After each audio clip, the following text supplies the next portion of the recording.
ഒരു സമയത്ത് മുല്ല നസറുദ്ദീൻ വഴിവെക്കൽ വലിയ വെളിച്ചത്തിൽ എന്തോ കാര്യം തെരഞ്ഞുകൊണ്ടിരിക്കുകയായിരുന്നു. ആ സമയത്ത് ഒരു വ്യക്തി ആ വഴിക്ക് വന്നു.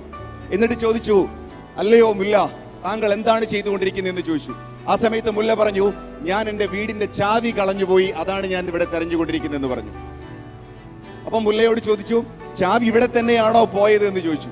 ആ സമയത്ത് മുല്ല പറഞ്ഞു, ചാവി ഇവിടെയല്ല പോയത്, അത് വീടിനടുത്താണ് പോയത്. പക്ഷെ അവിടെ ഇരുട്ടാണ്, ഇവിടെ വെളിച്ചമുണ്ട്, അതുകൊണ്ട് ഞാൻ ഇവിടെ തിരയുന്നു എന്ന് പറഞ്ഞു. സുഹൃത്തുക്കളെ, നിങ്ങൾ ആലോചിച്ച് നോക്കൂ, നിങ്ങളുടെ ഇപ്പൊ ചെയ്തുകൊണ്ടിരിക്കുന്ന ബിസിനസ്സിൽ, ജോലിയിൽ നിങ്ങൾ കഴിഞ്ഞ 5 വർഷം 10 വർഷമായിട്ട് നിങ്ങൾ തെരഞ്ഞുകൊണ്ടേയിരിക്കുന്നു. And you are in a very comfortable position. അവിടെ ലൈറ്റ് ഉള്ളത് കൊണ്ട് അവിടെ തെരഞ്ഞുകൊണ്ടേയിരിക്കുന്നു. പക്ഷെ ചാവി അവിടെയല്ല കളഞ്ഞു പോയത്. ചാവി കളഞ്ഞു പോയത്, നിങ്ങൾ നഷ്ടപ്പെട്ടു പോയ നിങ്ങളുടെ സമ്പത്തും പണവും ദുഃഖവും ഇതെല്ലാം ഒരു പക്ഷേ കളഞ്ഞു പോയ സ്ഥലം എന്ന് പറയുന്നത് വേറെ എവിടെയോ ആണ്. പക്ഷെ നിങ്ങൾ വിശ്വസിക്കുന്നു അവിടെ തന്നെ തെരഞ്ഞുകൊണ്ടിരുന്നാൽ നിങ്ങൾക്ക് ഇതെല്ലാം തിരിച്ചു ലഭിക്കുമെന്ന് വിശ്വസിക്കുന്നു.